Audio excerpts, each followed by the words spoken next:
Түз эфирде кабар маалымат программасынын жума күнкү чыгарылышы, саламатсыздарбы? Алгач бүгүнкү чыгарылыштан кыскача түрмөк.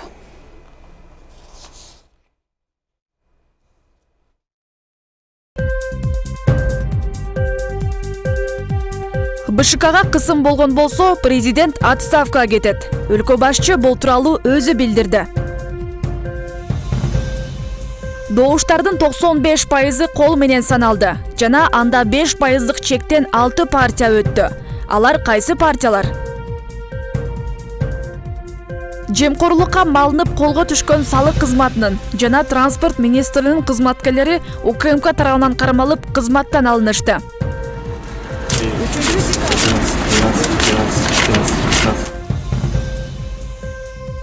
3 декабрь мүмкүнчүлүгү чектелгендердин эл аралык күнү. Өлкө башчы мамлекеттин колдоосуна ишенүүгө чакырды. Андай жокта жашырбагыла да, ачык айткыла да. 100 миң сомдун тамагы эмес, мен көргөн тамак. Ошон үчүн азыр 2 эсе көтөрүп берип атабыз. Көтөргүлө дедим, тапшырма.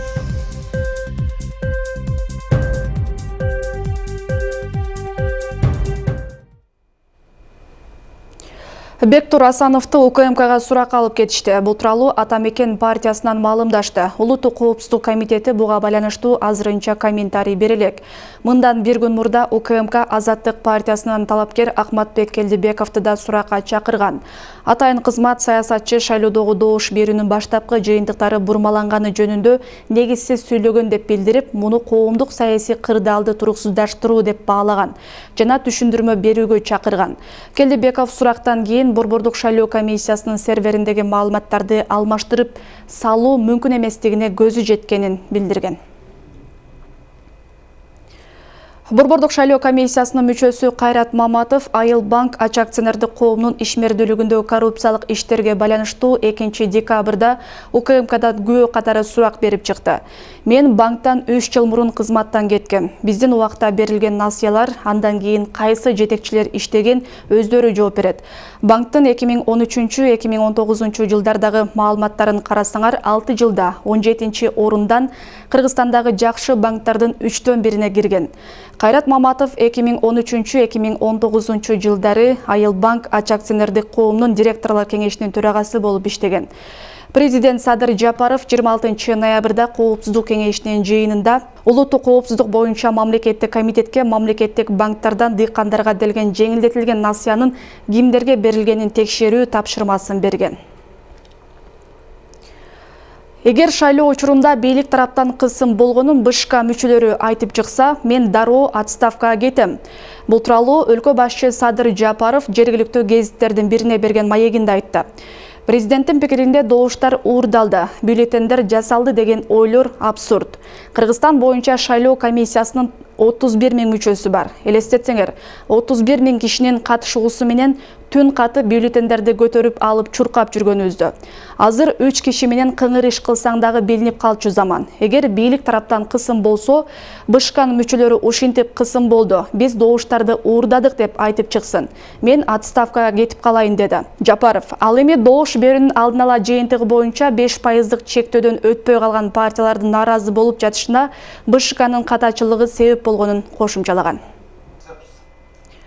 Борбордук шайлоо комиссиясынын автоматтык эсептөө системасындагы маалыматка ылайык 3 декабрга карата добуштардын 95% кол менен саналды жана анда 5% чектен 6 партия өттү.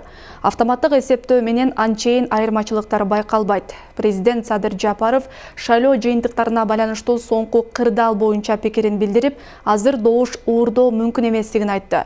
Ал арада туура эмес маалымат тараткан талапкер Акматбек Келдибеков адистер түшүндүрүп бергенден кийин өз оюнан кайтканын билдирди. 3 декабрга карата кол менен эсептөөдөгү протоколдордун 95%га жакынырагы Борбордук шайлоо комиссиясынын маалыматтык шайлоо системасына жайгаштырылды. Анын жыйынтыгына ылайык 5% босого чектен 6 партия өткөнүн көрүүгө болот. Шайлоого катышкан ата журт Кыргызстан 16,90%, ишеним 13,61%, ынтымак 11,5%, альянс 8,5%, бүтүн Кыргызстан 6,86% жана Иман Нуру 6,17% добуш алды. Кол менен эсептөөнүн толук жыйынтыгы менен бул сандар дагы өзгөрүшү мүмкүн. Бул запрограммирован 3 миллион 703 миңге. Себеби дегенде ошончо бюллетенди кабыл алат максимум. Андан ашык албайт. Туура. Вот. Ошондо өзүңүз ойлосоңуз, кантип бул жерге, если буга сырттан уже шайлоо күн болуп атса, система эч сырттан мүмкүнчүлүк бербейт. Сервердеги маалыматтар бурмаланган деп маалымат тараткан Жогорку Кеңештин мурдагы төрагасы жана талапкер Ахматбек Келдибеков түшүндүрүү иштеринен соң өз оюн өзгөрткөнүн билдирди. 2-декабрда ага Улуттук коопсуздук мамлекеттик комитетинде санариптик өнүктүрүү министри Дастан Дугоев БШКнын адистери сервердин кантип иштешин түшүндүрүп көрсөтүп беришти. Жыйынтыгында Келдибеков туура эмес түшүнүп алганын моюндаган. IT-технологтар менен ар кандай предположенияларды, өзүбүздүн варианттарды, өзүбүздүн знаниябызга жараша ой пикирлерди айтканбыз да.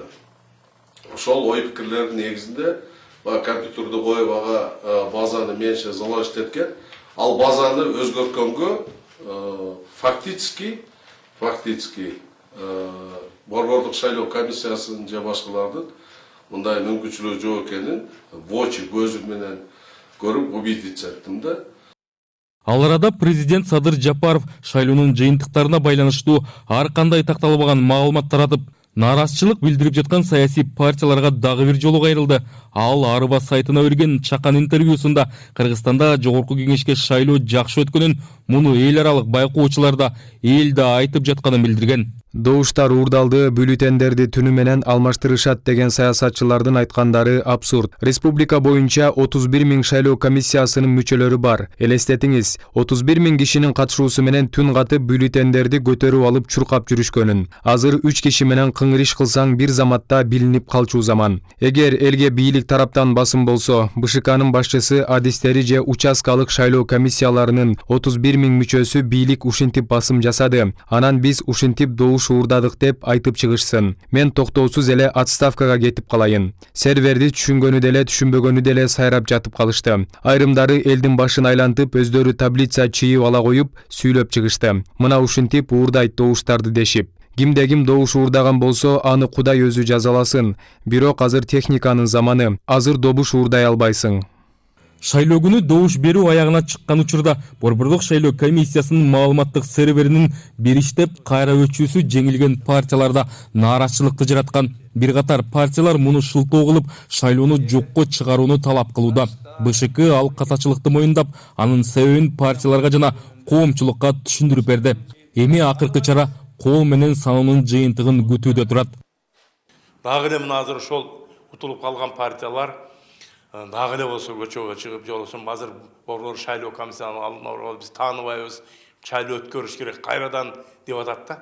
Эми акырында мен айтат элем, бизде мен Германиядан келген бир эксперттин сөзүн уктум, ушул так айтты да. Партиялар, саясий партиялар өзүн актай алган жок элдин алдына деп атат. Чыныгы туруктуу партиялык система болгон жок деп атат.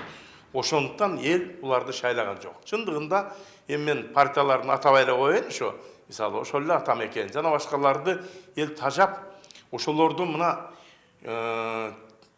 актабаганын эсебинен бүгүн эл шайлаган жок.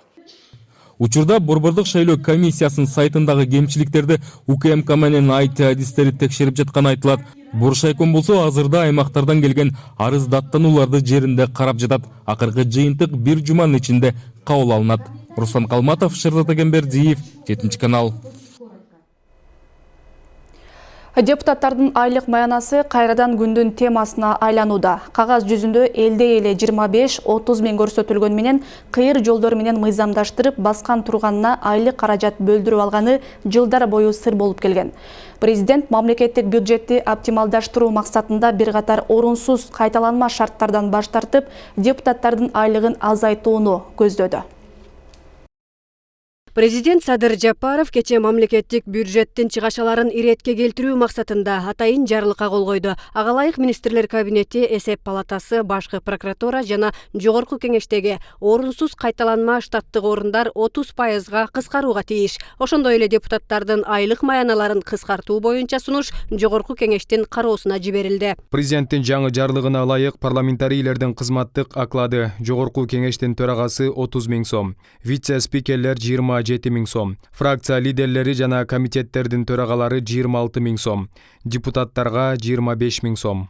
Деген менен коомчулук бул кыскартууларга алымсынган жок. Анткени депутаттардын оклаттык айлыгы мурда деле көп эмес болчу. Карапайым калктын оозун ачырган 100-150 миң айлык майрамдарга кошулган премия же квартал сайын берилген 3-чү айлык катары берилип келген. Ал да аз келгенсип кышкыга даярдык үчүн материалдык жардам деп экеселенген айлыктарды алып келишкен. Прочие деп туруп, баягы шайлоочулар менен иштегенге, аларга чыгып канга кеткен баягындай чыгымдар андай мындай деп түзүп алышкан. Буну туура айтып атышат. Вот ушуну жок кылыш керек биринчи кезекте. Мындай нерсе болбош керек. Менин депутаттын бирлик кирешеси болуш керек. Ал өзүнүн официалдуу, расмий, ачык маянасы. Болду. Марлем Маматалиев 6-чакырылыштагы эң бай депутаттардын бири. Ал өткөн 6 жыл бою айлыгынан сырткары ар кандай керектөөлөргө деп ай сайын 40 000 сомдон алып келгендигин моюндады. Депутат бул каражатка муктаж болбогондуктан толугу менен кайрымдуулукка жумшап келген. Бул 40 000 сом ошол өзүңдүн жардамчыңды жанагы ошодон төлөп алып ал, дополнительно алгың келбесе өзүң үчүн тең алып ал. Канцтоварды кааласаң ошол акчадан алып ал. Кааласаң ошону өзүңө алып ал дегенде эле мындай бир фонд түзүлүп калган да. Ар бир депутаттын айлыгынан сырткары бир 40 000 сомдук фонду болчу. Ай сайын аны башка поездкаларга которобу же эмне кылат иши кылса өзүнүн ошол кетирген акчасы болчу. Маматалиев 7-чакырылышка дагы шайлоодон дээрлик өткөндөрдүн бири. Эгер айлыкка муктаждык болбосо, эмне үчүн мыйзамдуу түрдө баш тартып койгон эмессиз деген суроого депутаттардын арасында айлыктан айлыкка чейин кредит алып жашагандар бар деген жүйөнү келтирди. Реалдуу түрдө ал жерде эч бир акчасы жок, айлыкка жашай турган депутаттар да бар. Бирок аны скрывать этпейли. Мисалы Алтыбаева деген депутат болчу, Артыков деген депутат болчу, мен эсимде бар да азыр деле иштеп атпайбы. Дагы бир топ депутаттар бар, кредиттен шарапаткан эмес, унутуп атам. Айлыктан айлыкка керек болсо кредит алып төлөгөндөр да бар болчу. Депутат дегенде эле сразу эле баардыгы эле баягы акчалуу экен же бир жактан бир бизнеси бар экен дегенде коомчулукта түшүнүк болуп калган да. Баардыгы андай эмес. Реалдуу түрдө ичинде дагы айлыкка муктаждар бар. Анан эми туура мен баягы пикириңизге кошулуп кетем. Баягы эл өкүл болгондон кийин мен мисалы бир эле нерсени белгилеп кетейин. Мен билбейм канча суммарына айлык алганымды, мен бирок ушул 2 жыл ичинде элге 40 миллион сом кайра бергем. Депутаттардын иши элге кайрымдуулук кылып жардам берүү эмес экендигин эл кабыл алып туура түшүнмөйүн жогорку элита тазаланбасы айтылып келет. Шайлоодо миллиондорун чачып келген депутаттар коомдук каражатты каалагандай калчап өздөрүнө артыкчылыктарды коюп алганы 20-30 жыл батирде жашап минималдуу айлык менен иштегендердин кыжырын кайнатып келет. Адилетсиз алардачы. Аларга 5 000 да жетет. Буга чейинкисин басып койгон. Небере чебересин жете турганларды жетишти олордочу. Булар даже айлык бербей койсо да болот. Эми азыр ушу биздин президентибиз коомду оңдойм, Кыргызстанды оңдойм деп далалат кылып атканда, чындыгында буга чейин деле ошо депутаттар ошо аткан менен эле Кудайга шүгүр эле тоюшту. Керек болсо андан кийинки деле Кудайга шүгүр жашап атабыз. Эл деген жетишип калды. Эми дагы Кыргызстанды оңдош үчүн жаштарды сырттан алып келип иш таап бериш үчүн ошол кадамга барганына мен аябай толук кошулам. Стажды, мамлекеттик чинди эске алганда да кандай эске алынды? Качан алган болчу? Кээ бирлер балким албай эле баягында ошондой андай дипломдор жасап атышпайбы? Справка деген эмне болуп калыптыр? Вот ошондой нерселер болуп атабы? Ошону катуу текшерип, ачып, эгерде бузулуулар боло турган болсо, катуу жазалап, вот ошондой иштерге барыш керек. Мисалы үчүн депутатка квартира берүү деген бул заманда бул чынында эле өтө чоң роскош. Анткени мугалим 25 жыл мектепте Бишкектин мектебинде мугалим болуп жүрүп, баягы квартиралап жүргөн, тентип жүргөн мугалимдер толтура айрыкча жаштар. Эл депутаттарды жалпыга тиешелүү болгон бюджеттин калыс бөлүштүрүлүшүн көзөмөл кылат деп аткаруу бийлигине теңме-тең укук менен шайлап олтурса, ишенген кожоң айлыгынан сырткары кышкы салатына чейин каражат бөлдүрүп алганы ишенимге шек жаратат. Жылдыз Капарова, Темир Избасканов, 7-канал, Бишкек.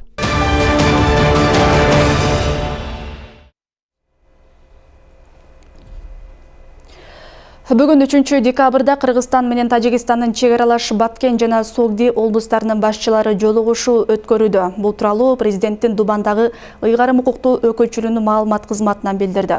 Өкүл Абдикарим Алимбаев кошуна өлкөнүн Согди облусунун башчысы Раджапой Ахмадзода менен чегарада болгон соңку окуяларды талкуулап жатышат.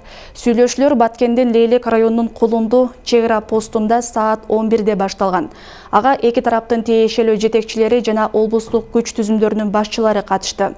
Жолугушууда Кыргыз-Тажик чегарасында чыр-чатактарды алдын алуу, болтурбоо жана акыркы күндөрү болгон окуялар, аларды чечүү жолдору боюнча талкуу жүрүүдө деп айтылат билдирүүдө. Сүйлөшүүнүн жыйынтыгы тууралуу азырынча айтыла элек.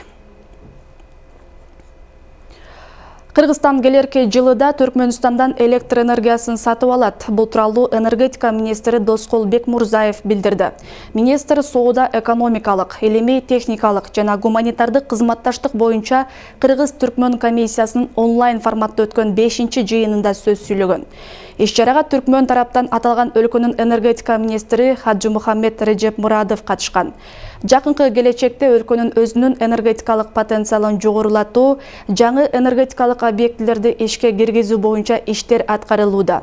Бир нече кичи ГЭСти куруу үчүн жумуштар жигердүү жүрүп жатат. Бул үчүн ички жана тышкы инвесторлорго жагымдуу шарттар түзүлдү, деди министр.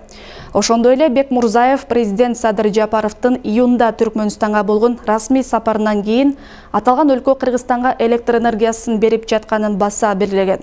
Анын айтымында кийинки жылы дагы Түркмөнстандан электр энергиясын алуу боюнча келишим түзүлгөн. Учурда бул багытта мамлекет башчыларынын жана министрликтердин деңгээлинде активдүү сүйлөшүү жүрүп жатканы айтылды. Коррупция менен акча алып жаткан жеринен салык кызматынын жана транспорт министрлигинин кызматкерлери УКМК тарабынан кармалып, кызматынан алынышты. Алар өздөрүнүн чөнтөгүн толтуруп, ак тилек транспорт көзөмөлүн сырттан келген товарларды кезексиз өткөрүп турган. УКМК коррупцияга каршы кандай иш-аракеттерди жүргүзүп жатат? Кийинки материалда сөз болот.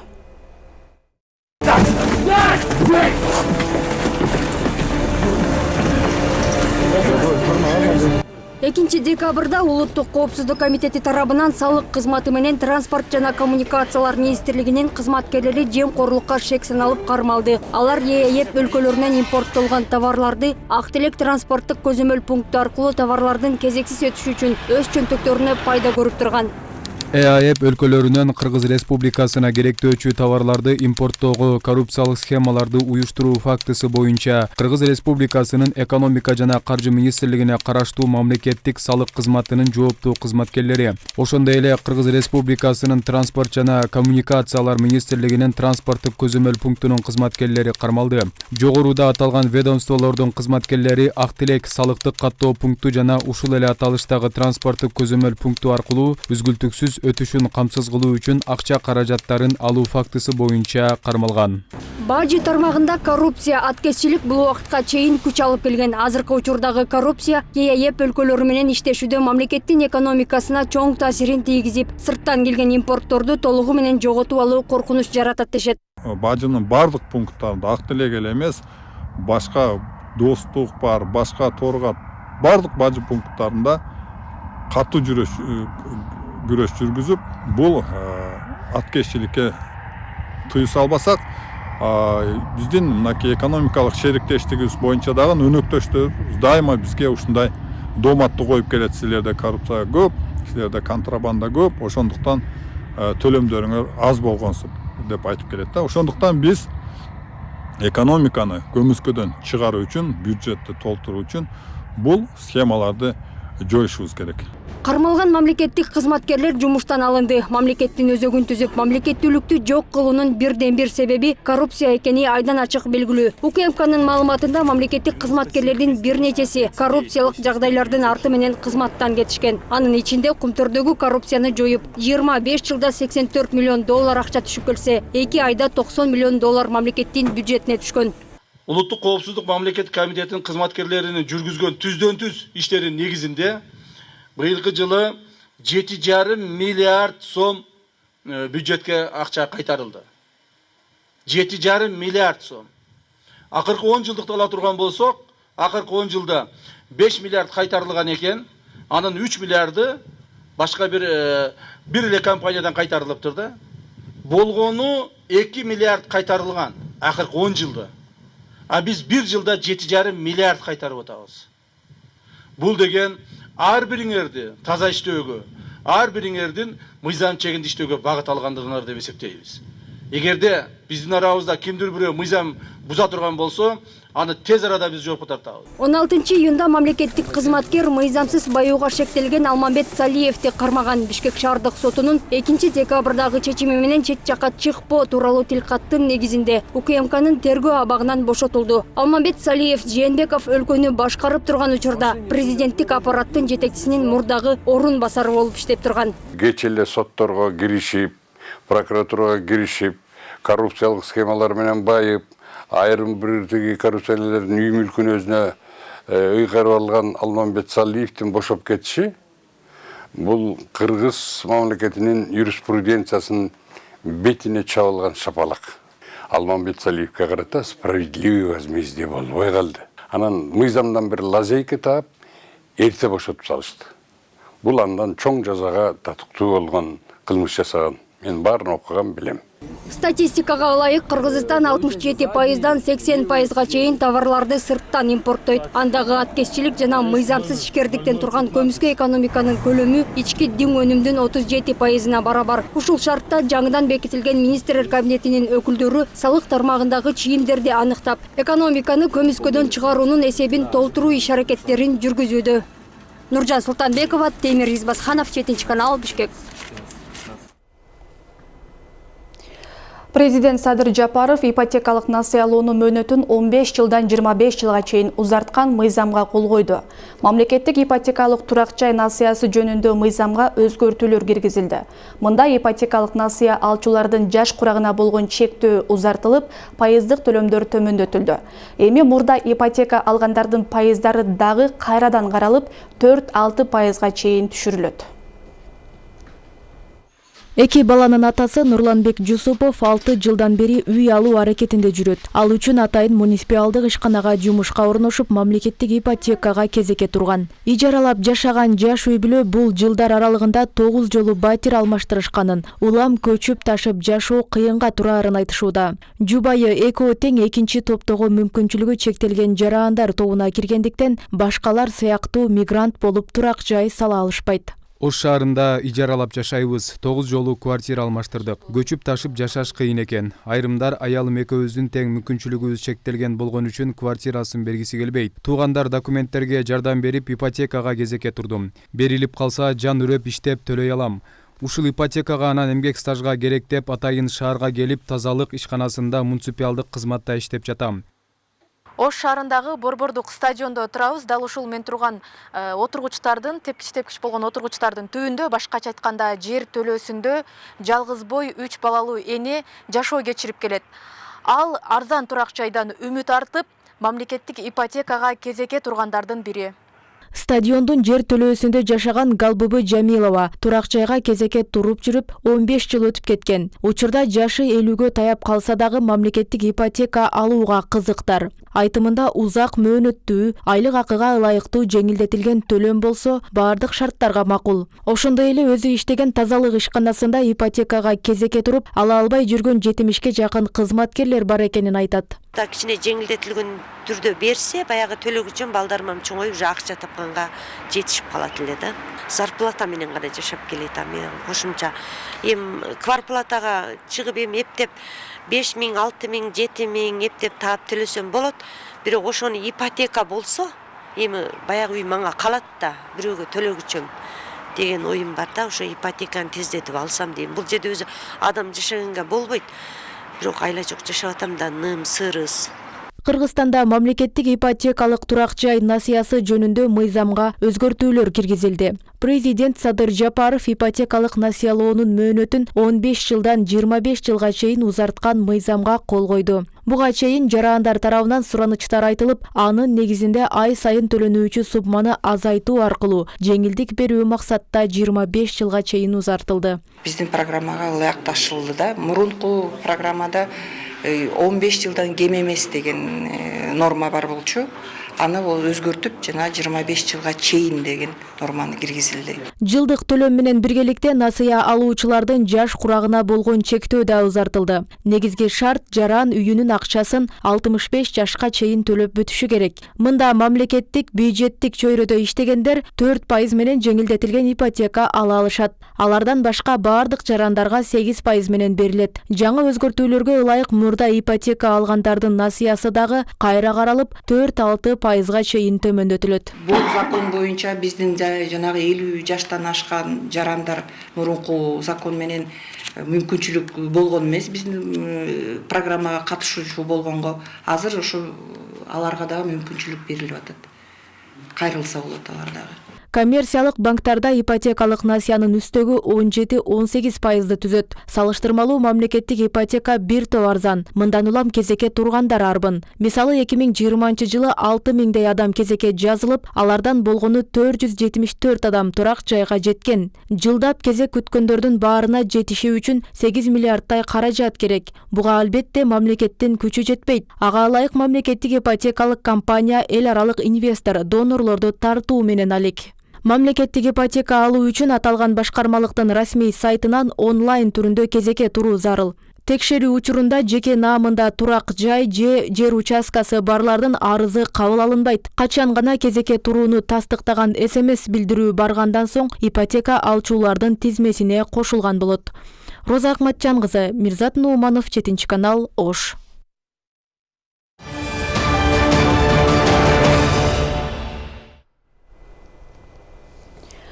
Президент Садыр Жапаров Чүй облусунун Беловодск балдардын психоневрологиялык социалдык стационардык мекемесине барды. Өлкө башчы социалдык мекеменин тарбиялануучуларынын тамак аш, окуу жана жашоо шарттары менен таанышты. Кыргыз Республикасынын эмгек, социалдык камсыздоо жана миграция министри Кудайберген Базарбаев республиканын социалдык стационардык мекемелериндеги балдардын тамак ашына бир күндүк чыгымдын ченеми бир адамга 110 сомду түзөрүн билдирди. Садыр Жапаров учурда бөлүнүп жаткан сумма балдардын жана чоңдордун физиологиялык муктаждыктарын канааттандырууга зарыл болгон табигый тамактануу ченемдерине жооп бербей турганын белгиледи.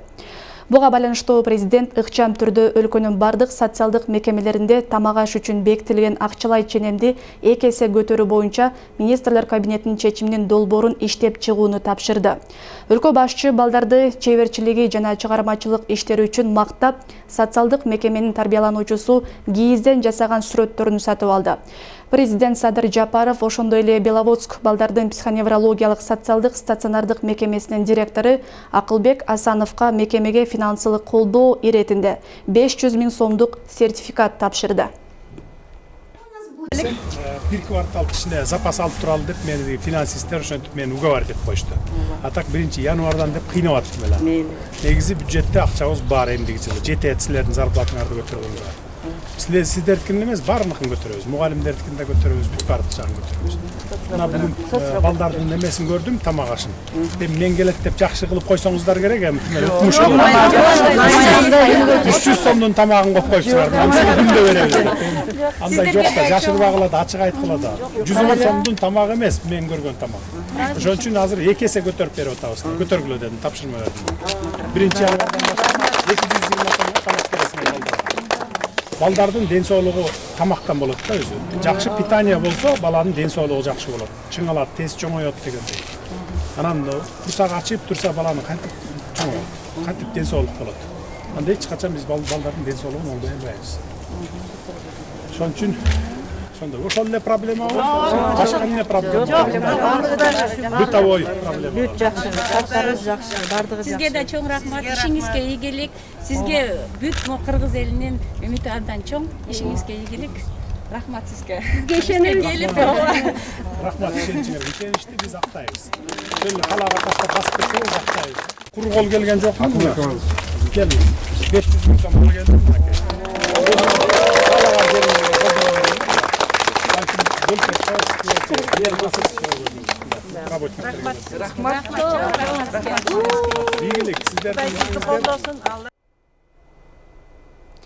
Эмгек жана социалдык өнүктүрүү министрлигинин маалыматында өлкөдө ушул тапта ден соолугунан мүмкүнчүлүгү чектелгендердин саны 193 000 адам болсо, алардын 32 000 18 жашка чейинки балдар. Ден соолугунан мүмкүнчүлүгү чектелгенине карабай, турмушта чоң ийгиликтерге жетишкен Айдана Нуриеванын эмгектери менен кабарчыбыз таанышып келген. Кандай окуудан келдиңби? Ооба, жакшы. Бул Айдана Нуриева, 17 жашта. 3-1 туугандын кичүүсү. Учурда ата-энеси менен Сузак районунун Кызыл Багыш айылында жашайт. Мектепте 9-класста бүткөндөн кийин ар кандай ийримдерге катышып, учурда тигүүчүлүк менен алектенет. Айдана жаштыгына карабай кооз кийим-кечелерди өзү тигет. Негизи үйдө көп деле даяр тигилген нерселер турбайт да. Тиккендерди кандай өзүң эле тигесиңби же бул жактагыларга да тигип сатасыңбы? Негизинен өзүмө көп деле тикпейм. 1-2 кийим менен жүрө берем, бирок ошол кийимдердин баарын өзүм тигем. Анан көбүнчө интернет аркылуу заказ алып тигип, мисалы чеберчиликке окуп эме кылгандан бери жалаң эле өзүм эле тигип калдым да. Мурдалары кийим сатып алсам, азыр материал гана алам. Болду, ошону мененчи. Бул жакта дээрлик бүт барысын эле ошо өзүм тиккен көйнөктөр болот.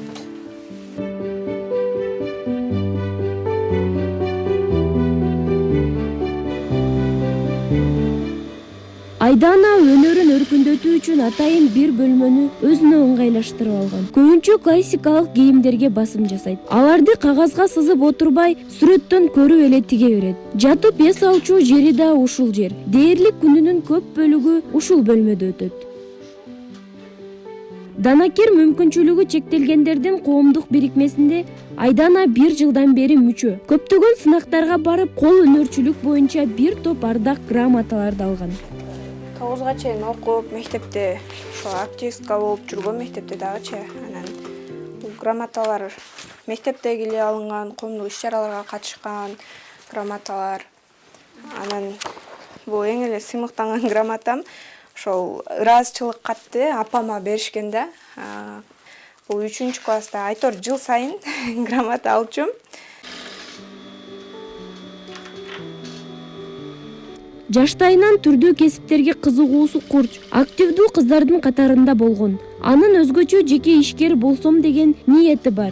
Азыркы учурда онлайн ийримдерге катышып, ар тараптуу өзүн өнүктүрүү менен алек. Азыр мен классташтарым менен теңдүүлөр 11-класс болуп калдым. Мен мектептен чыкканмын 2 жыл мурун.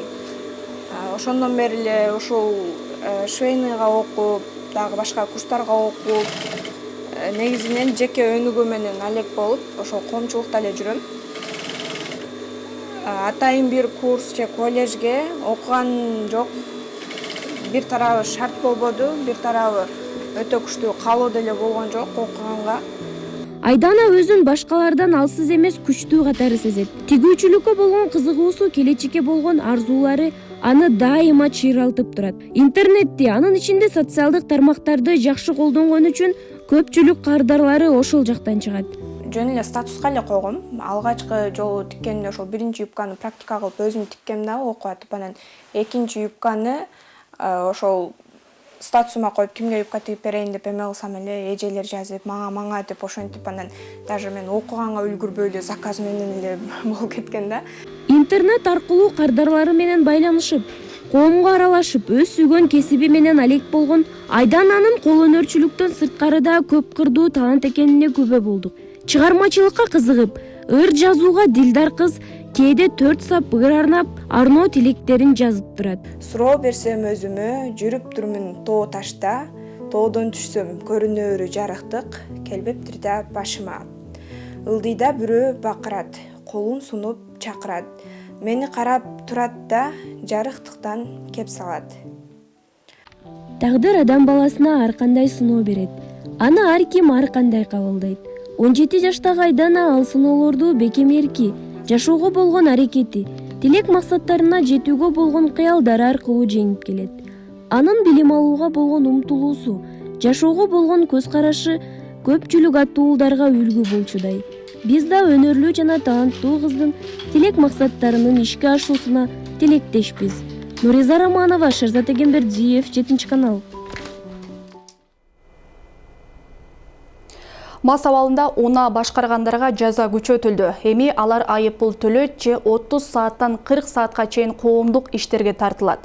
Жаңы мыйзамга ылайык кандай жаза аларын сот аныктайт. Тагыраагы жол көзөмөлдөөчүлөр мас абалында уна башкаргандардын документтерин сотко өткөрүп берет.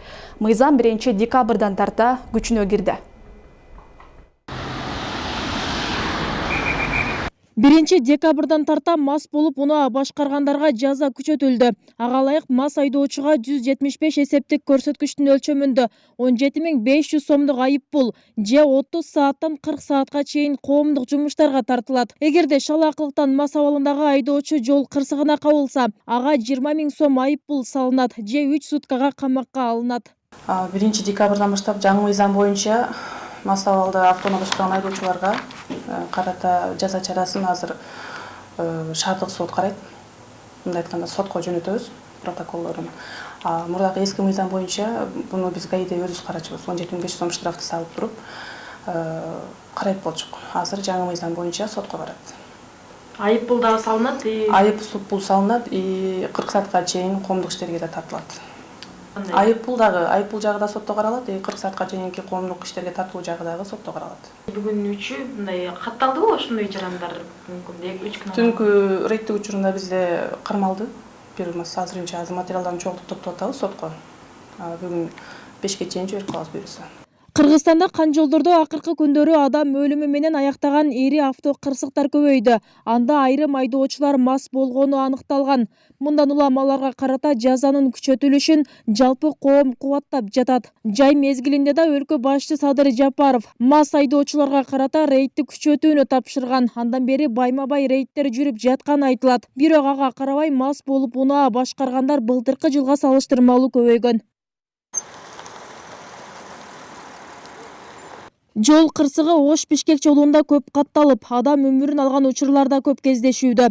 Алсак жыл башынан бери бул трассада 250 жол кырсыгы катталган. Натыйжада 515 адам ар кандай жараат алса, 82 жаран каза болгон. Мындай өкүнүчтүү жагдайдан улам адистер Ош-Бишкек жолунда каттап жаткан айдоочуларга рейд уюштурду. Мында унаалар токтотулуп, айдоочуларга жол эрежелери боюнча түшүндүрүү иштери жүргүзүлдү. Аны менен катар айдоочулар медициналык текшерүүдөн өткөрүлдү. Бишкектен канчада жолго чыктыңыздар? 12-де чыктым. Түнкү саат 12-да. 12-де чыккан болсоңуз 12 саат жол жүрүп келипсиз да ушул жерге чейин. Кайсыл жерде канча саат уктадыңыз? Бериңиз машинаны. Чыкканда 1 саат уктадым. Чыкканда? 1 саат? 12 сааттын ичинде 1 саат уктап жол улап келатсыз, Жол азабы көрөз. 12 саатта 1 саат уктаган болбойт да. Сиз жол баратасыз да, туурабы? Ар 4 саатта 2 сааттан эс алышыңыз керек. Туурабы? Кайерге барасыз? Жалалатка келем. Жалалатка кирем. Груз мененсиз, а? Жалал-Абад шаарында эле 10 ай аралыгында 288 адам мас абалында унаа башкарганы катталган. Бул өткөн жылдын ушул күнүнө чейин 13%га жогору. Ал эми облуста жыл башынан бери 576 жол кырсыгы катталган. Анда 1000ге жакын адам жараат алса, 141 киши каза болгон. Атайын рейдтик иш-чара бул жүргүнчү ташуучу транспорт аттуу. Ошол себептен азыркы учурда ушул айдоочулардын алыскы жолго чыккан айдоочулардын мисалы эми биз азыр жалпы 11 айлык статистикага кайрылып кете турган болсок, жалпы ушу область аймагында 576 жол кырсыгы катталган болсо, тилекке каршы анын ичинен 141 жаран ушу жол кырсыктын кесепетинен каза тапкан. Ошо менен бирге эле биз эске салуу айтып кете турган нерсе бул Бишкек-Ош унаа жолунда катталган жол кырсыктары бунун жарымын эле түзүп калат. Кыргызстанда жыл башынан бери 9 айда 5437 жол кырсыгы катталды. Бул былтыркыдан 29%га көп. Адистер жол кырсыктарынын көбөйүүсүн өлкөдө автоунаалардын саны өскөнү жана жолдордун ага ылайык келбегени себептешет. Жол кырсыгынан набыт болгондордун саны да былтыркыдан 15%га көп. Былтыркы 9 айда бул себептен 509 адам көз жумса, быйыл 587-ге жетти. Жараат алгандар 31%га көбөйгөн. 9 ай ичинде авто кырсыктан 8298 адам жабыркаган. Бүбүсара Орозалиева, Шерзат Эгембердиев, 7 канал, Жалал-Абад. Кыргызстандын айрым аймактарында ноябрь айынан тарта коомдук унааларга болгон жол акы көтөрүлө баштаган. Ал эми Жалал-Абад, Ош шаарларында декабрдан баштап жол кире 15 сомго жогорулады. Жаңы тарифке ылайык Ош шаарында жүргүчүлөр кечки саат 7ден кийин 20 сом төлөшөт. Бирок коомдук унаалар кечкисин каттабай жатат. Ош шаарында жол акы көтөрүлүп, жаңы токтом күчүнө кирди. Жаңы тарифке ылайык шаар тургундары кечки саат 7ден кийин 20 сом төлөшү керек. Бирок токтом күчүнө кирген алгачкы күндөн тартып эле аялдамаларда жүргүнчүлөр жарым сааттап күтүүгө аргасыз болуп жатканын шаар тургундары билдиришти. Ал тургай Ош шаарынын негизги көчөлөрүндө бирин-серин гана коомдук унаалар катташууда. Бул жагдай шаар тургундарынын нааразычылыгын жаратып жатат. Көпчүлүк адамдар күтүп калып атат да. Бизде Ошто эрте токтоп калат го. Маршрутка автобустар. Ошого 11-12 чейин иштей турган кылып койсо жакшы болмок. Негизи көпчүлүк остановкаларда күтүп калып атышат адамдар. Азыр гана 2 такси менен кетти, 50 сомдон деп Западныйга Юго-Востокко. Маршрутка кирбей атабы? Маршрутка жок. Деген менен айдоочулардын сунушталган талаптары аткарылганы менен бензин баасы күн санап өсүүдө дешет. Мындан улам дагы деле тапкан кирешелери күйүүчү майдан артпай жаткандыгын билдиришти. Азыр баанын көтөрүлгөнүнө байланыштуу 2,5 миңге чейин куюлуп атат. Майчы ушу эл берген 5 сому ушу майыбызга эле кетет. Турусун айтайын. Азыр деле? Азыр деле ошол. Бизге андай мисалы үчүн көтөрүлгөнгө байланыштуу биздин чөнтөгүбүзгө көбүрөөк түшкөн жок. Бул майга гана кетти. Кайер жазылганбызды биз ошеге гана токтошко акылыбыз. Анан ары 200 метрде 300 метрде токтошко сен акылыңар жок. Үч жактан азбаз демек болот. Анан кечки саат 9га чейин эл калганга чейин иштеп атабыз. Жүргүнчүлөрдү ташуу агенттиги бул маселе акырындан жолго салынып жатканын айтууда. Буга чейин чыгымдары акталбай, бир канча айдоочулар иш таштаган. Мындан улам кичи автобустардын саны да азайып кеткендигин жөө келтиришүүдө. Бул жагдайда коомдук унаалардын кечки убакытта каттоосу үзгүлтүккө учурап жатыптыр. Элдер деле үйрөнө элек, мындай айткандачы. Анан биз кече айдоочулардын бүт баарын айтканбыз, осордун жетекчилерин айтканбыз. Бир 5-10 күн, 15 күнгө чейин эл үйрөнгөнгө чейин ошо каттап тургула. Пайдасы чыкса да чыкпаса депчи. Эл үйрөнөт да ошондочу. Ошо уверен болот, ушул саатта маршрутка келет деп таксиге чыкпай күтүп турат да. 5-10 мүнөт болсо күндүзү час пикте. Кечинде уже 15-20 мүнөткө чейин да, зато келет да. Азыр кече мына менде WhatsApp'та жүрөт, 4 окуучунун 4-өнү ташыдык дегендерчи. Жол акынын көтөрүлүшү менен айдоочуларга кечки 9га чейин каттоо талабы коюлган. Ошондой эле маршрутканын аралыктары узакка созулбашы каралган. Себеби көпчүлүк айрым жарандарыбыз ушул тарифтин көтөрүлгөндүгү боюнча маалыматы жок болуп калат. Ошондуктан алдыңкы мына ушул жумаларда түшүнүү менен кабыл алып, айдоочуларга дагы ошондой эскертүүлөр берилип атат. Ошол маршруткалардын аралыгындагы ошол бат-баттан байма-бай тез-тез каттоого ал жерде көрсөтүлгөн. Эгерде булар баягы кандай десек аткарылбай турган болсо, сөзсүз түрдө рейд учурунда аныктала турган болсо, аларга чара көрүлөт. Ош шаардык кеңешинин депутаттары калаада коомдук транспорттун жол киресин көтөрүүгө макулдук берип жаткан учурда кичи автобустардын техникалык абалын жакшыртууну, каттамын көбөйтүүнү айтышкан. Айтылган талаптар көңүл сыртында калып, аткарыла элек. Жол акыны жогорулатканы менен аларга да талапты күчөтүү керек дешет. Мен Нуранов Шайырбек менен Сонбек Жунуспаев экөө менен чогуу кечинде рейдке чыгайлы деп сунуш бергим келип турат. Анткени алар жылуу креслосунда, ысык жумуш бөлмөсүндө отуруп алып, саат 9га чейин маршруттук таксилер жүрүп атат. Баары жакшы, 20 сомдон кылып койдук. Азыр маршруттук таксилер таза, тез, анан элди көп тыкпай, жакшына кылып алып кетет деген, бирок иш жүзүндө андай болбой атат. Учурда шаар ичинде жүргүнчү ташыган 26 троллейбус, 18 автобус, 650 маршруттук кичи автобус каттамга чыгууда. Жаңы тарифке ылайык кичи автобустар кечки саат 7ге чейин 15, андан кийин 20 сомдон жол кире алышат. Ал эми окуучулар 5 сомдон төлөшөт. Мындай чечимди Ош шаардык кеңешинин депутаттары 25 ноябрда кабыл алышкан. Ал эми Бишкекте 1 ноябрдан тарта жол кире кымбаттаса, 15 ноябрда Жалал-Абад шаарында дагы жол акы көтөрүлгөн. Алмагүл Эркебай кызы, Бекмамат Султанов, канал Ош шаары. Узап бараткан жума дал ушундай маалыматтардан топтолду. Бул жана башка жаңылыктар каналдын сайтында жана социалдык баракчаларына да жайгаштырылат. Маалыматтардан кабардар болуп, жакындарыңыз менен бөлүшүп, лайк басып, комментарий калтырыңыз. Сиздин бааңыз 7 канал үчүн маанилүү. Түз эфирде мен Айжамал Олжобай кызы болдум. Кайрадан эфир аркылуу көрүшкөнчө саламаттаңыздар.